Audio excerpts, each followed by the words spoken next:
She stared out the window as the cab drove through foggy London. Sarah Crewe was only 7, but she seemed much older. She was always dreaming and thinking. At that moment, she was thinking about her long trip from India. She had just arrived in London on a dark winter's day. A little girl sat in a cab with her father. It felt strange to travel from a hot, sunny place and arrive in a cold, dark one. Soon the cab stopped in front of a big brick house. A brass sign on the front door said, "Miss Minchin's Boarding School for Young Ladies." "Papa, is this the place?" Sarah whispered. "Yes," he replied. "We have reached it at last." Sarah's mother had died when Sarah was born. Sarah's father was an officer in the British Army. He was very rich and handsome and gave Sarah whatever she wanted. Sarah had lots of toys and clothes. Servants took care of all her needs. In India, she'd had only one worry. Her father believed that the climate in India wasn't healthy. So one day he would send her to school in England. And now that day had come. Captain Crewe knocked on the door of the school. A servant answered and led them inside. Sarah looked around at the ugly sitting room with its heavy wooden furniture. "I don't like it here, Papa," she said. "But soldiers probably don't like going into battle either." Captain Crewe laughed. "Oh, Sarah, you say such wonderful things. What will I do without you?" He swept her into his arms for a hug. A moment later, the headmistress, Miss Minchin, entered the room. The headmistress had large fishy eyes and a large fishy smile. Sarah thought the woman looked just like her school, tall, dull, ugly. Miss Minchin knew that Captain Crewe was rich. She tried to please him by praising Sarah. "What a beautiful child!" the headmistress exclaimed. "But I'm not beautiful," Sarah thought. "Miss Minchin is making that up." Sarah stood quietly near her father while he and the headmistress talked. Because Sarah's father was very rich, Sarah would have many nice things at school. There would be a pretty bedroom and sitting room and a pony and carriage. A maid would help her. "Sarah reads too much," Captain Crewe told the headmistress. "Make sure she goes outside. She should ride her pony or buy some new dolls." "Oh, Papa," said Sarah. "I don't need a lot of new dolls. I only need Emily." "Who's Emily?" asked Miss Minchin. "Tell her, Sarah," Captain Crewe said, smiling. "She's a special doll that Papa is going to buy for me," said Sarah. "She'll be my friend when Papa is in India. I'll talk to her about him." Miss Minchin's large fishy smile grew wider. "What an unusual child!" she exclaimed loudly. "She's such a darling girl." "Yes," said Captain Crewe. He pulled Sarah close. "She is truly a darling girl. Please take very good care of her for me, Miss Minchin." "Oh, I will," the headmistress promised. Sarah stayed with her father at his hotel for several days. He bought her all kinds of expensive clothes, velvet dresses, fur coats, silk stockings. They searched many toy shops looking for Emily, but couldn't find her. "She has to be a doll who can listen to me, Papa," explained Sarah. "Most dolls don't really seem to hear." So they looked at big dolls and little ones, at dolls with black eyes and dolls with blue ones. They looked at dolls with brown curls and golden braids, dolls in all kinds of clothing. But none of them was quite right. Then one day, Sarah spotted a doll with golden brown hair and an intelligent expression. "Look, Papa! There's Emily!" she cried. They went into the shop and bought the doll. Then they went to a dressmaker to order a grand wardrobe for Emily. Finally, the day came when Captain Crew had to leave. He and Sarah were very sad. From her window, Sarah watched him get into a cab. Emily was by her side. Miss Minchin sent her sister, Miss Amelia, to check on Sarah. Why is this door locked? Asked Miss Amelia. I want to be alone, please, Said Sarah softly. Miss Amelia went downstairs and told Miss Minchin about how Sarah was acting. I've never seen such an odd child, said Miss Amelia. She has locked herself in her room, but she's not making any noise at all. She's very spoiled, snapped Miss Minchin. I'm surprised she isn't kicking and screaming. All those new clothes are absolutely ridiculous. Her father treats her like a little princess.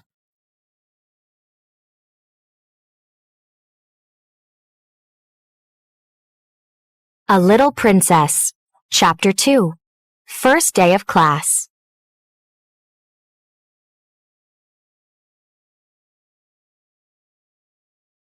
The next morning, Sarah had a long talk with her doll, Emily, about her father.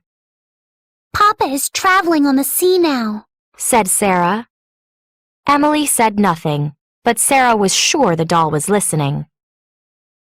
I believe that dolls have secrets, Sarah told her maid, Mariette. Perhaps Emily can read and walk and talk. But she only does those things when no one is watching her. Mariette smiled at Sarah. It's time for school. Just a minute, please, Sarah replied. She went to Emily and gave her a book. You can read this while I'm in class, she said to the doll.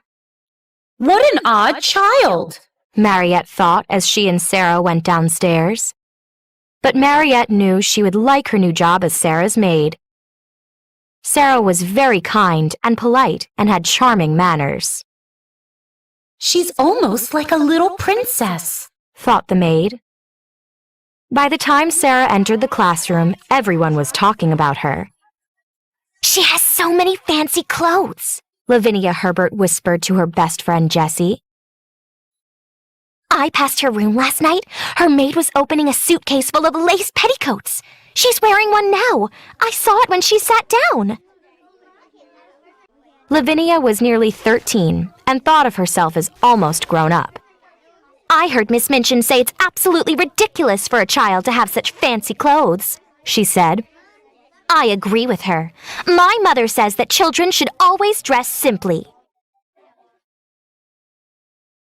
The two girls pretended to read their geography books, but they were really sneaking looks at Sarah. She's wearing silk stockings, whispered Jessie. What tiny feet she has. I don't think she's pretty at all, Lavinia sniffed. Her eyes are such a strange color. But there's something about her that makes you keep looking at her, said Jessie. Her eyelashes are so dark and long, and her eyes are almost green. Meanwhile, Sarah sat quietly watching the other girls, who were still staring at her. Young ladies, said Miss Minchin, I'd like to introduce you to your new classmate, Miss Sarah Crew. All the girls stood up, and Sarah did too. I expect you to be nice to Miss Crew. She's just come to London from India. After lessons are over, you will have time to get acquainted with Sarah. The girls bowed to Sarah, who curtsied in reply. Come here, Sarah, said Miss Minchin as the other girls sat down. Sarah obediently went to Miss Minchin's side. Your father hired a French maid for you, said the headmistress. He must want you to learn French. Sarah felt a little awkward. I think he just thought that I'd like Mariette, she replied politely. Miss Minchin frowned. You sound very spoiled. People don't always do things just to make you happy, Sarah. Your father clearly wants you to learn French. Sarah flushed, unsure of what to say. Her mother had been French. Her father had loved her mother and had often spoken French to Sarah. But Miss Minchin looked so mean. Sarah didn't know how to explain things to her. I've never actually studied French, Sarah began. but Well, then it's time you started to study it. The headmistress said impatiently. Miss Minchin herself had never learned to speak French, but this was an embarrassing secret that she didn't intend to share with anyone. Here's our French teacher now. She added sharply. Everyone, take out your French books.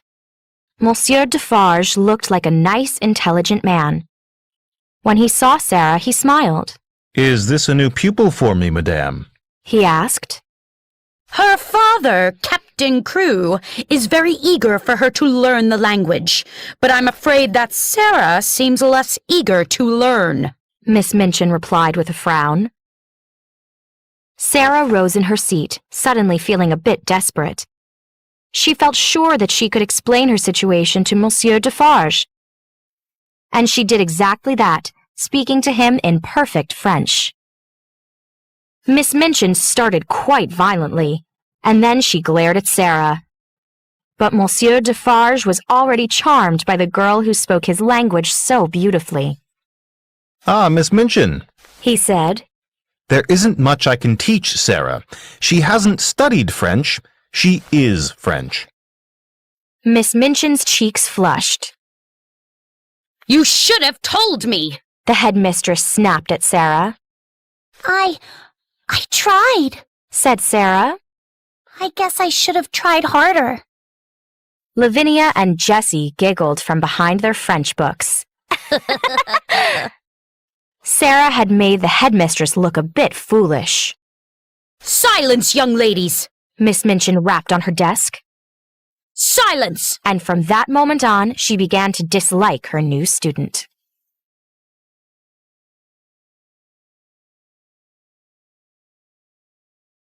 A Little Princess, Chapter 3, A New Friend.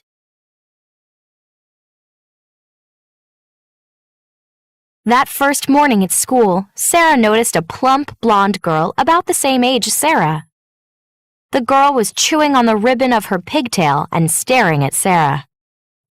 When Monsieur Defarge spoke to Sarah, the plump girl looked a little frightened. When Sarah replied in French, the girl gave a startled jump and turned red. Miss Minchin was still in a bad mood about Sarah's perfect French.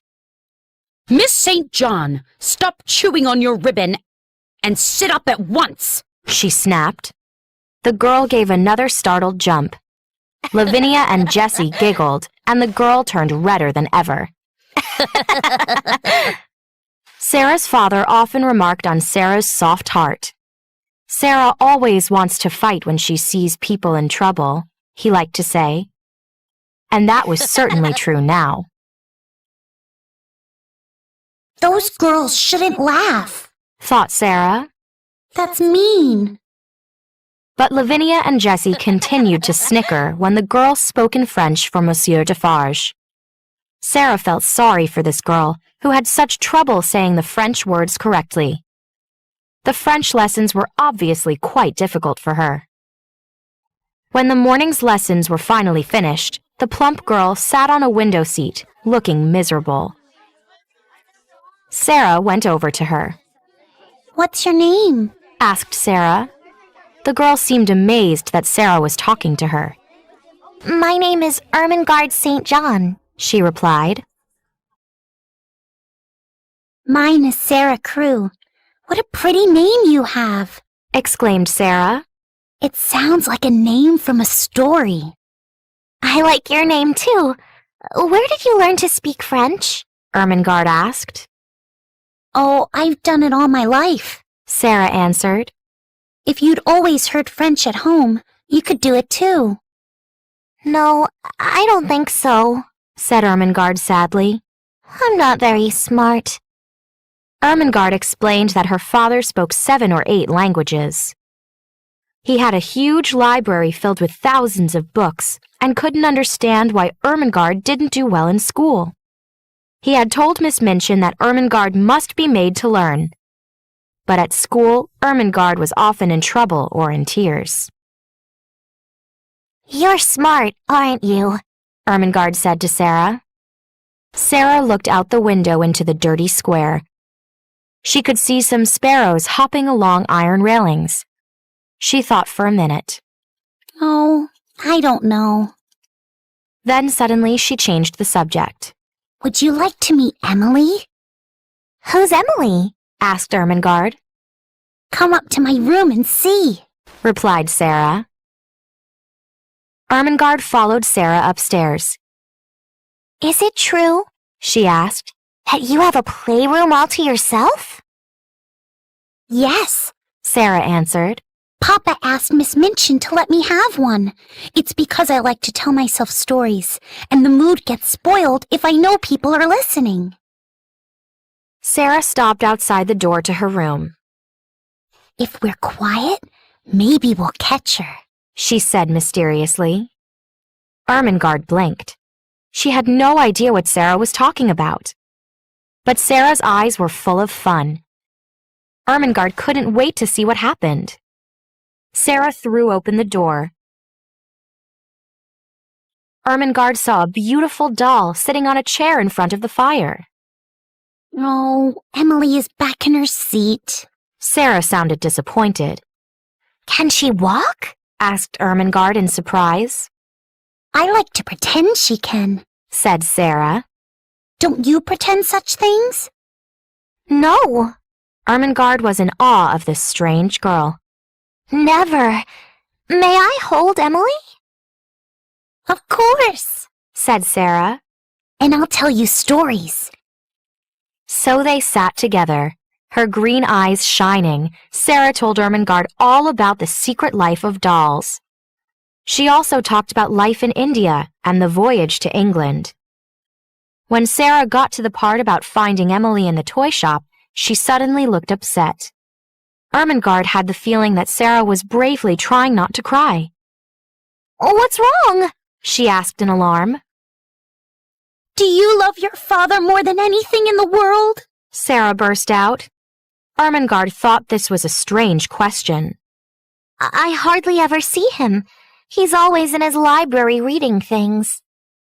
Oh, I love my father and miss him so. Sarah buried her head in her hands. Ermengarde's mouth fell open a little. Sarah was so wonderful and different from anyone else. Sarah lifted her head.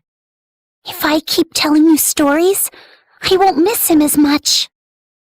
Tears came to Ermengarde's eyes, and she felt a lump in her throat. Lavinia and Jessie are best friends. Do you think we could be best friends? You're so smart and I'm not smart at all, but I like you very much. Of course we can be best friends, said Sarah. Her face lit up. And do you know what, Ermengarde? I can help you with your French lessons.